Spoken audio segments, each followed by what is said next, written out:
Hi, I'm Bill O'Reilly. Thanks for watching us tonight. First off, we'll have two news briefs about key primaries during the broadcast this evening.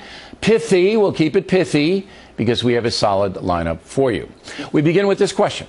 Were the conservative radio talk show hosts correct about President Obama from the beginning? That is the subject of this evening's Talking Points memo. As you may know, there's bitter divide in America between committed liberals and staunch conservatives. The debate often gets nasty, personal, even defamatory. The left basically wants a different America, a progressive place, where the federal government calls the shots. The right wants to maintain tradition and believes that smaller government is best. Enter perhaps the most liberal president in history, Barack Obama. From the beginning of his campaign in 2007, he has been severely criticized on conservative talk radio. No surprise there. The president stands for things the right wing loathes. Criticisms directed at the president are both personal and professional. The personal stuff doesn't amount to much. He's not a Muslim. He was not born in Kenya.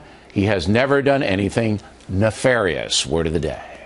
But the professional criticisms are turning out to be somewhat valid. A new CBS News New York Times poll, usually very generous to the president, shows his administration has collapsed in the court of public opinion.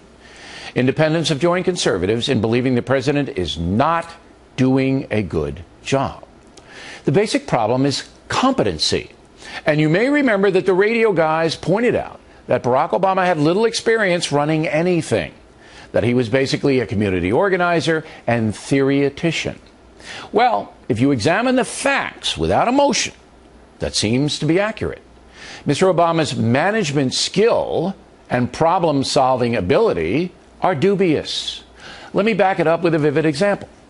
President Obama was quite clear, that if elected president, he would reform the Veterans Affairs Department. The true test of our patriotism is whether we will serve our returning heroes as well as they've served us. That's why I've pledged to build a 21st century VA as president. It means no more red tape. So what happened to that pledge? Well, the VA is now a scandal. There are allegations that more than 1,000 American vets have actually died because they could not access proper care. The VA admits that more than 120,000 vets waited far too long for doctors to see them. In addition, the feds have paid out $845 million to settle VA malpractice suits. Senator Coburn of Oklahoma, a physician himself, has identified about $20 billion wasted by the VA. Despite that, $111 million was given to VA administrators in bonus money in 2010 alone, a shocking abuse of taxpayer money. And while all that was happening, President Obama did nothing, absolutely nothing. Add that to the border, Iraq, Putin, the IRS, and you have an administration that's basically missing in action.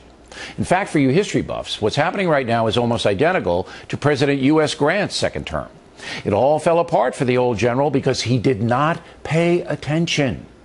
So, to be fair, it looks like the conservative radio talk show hosts were correct in their assessment of Barack Obama's ability to run the country.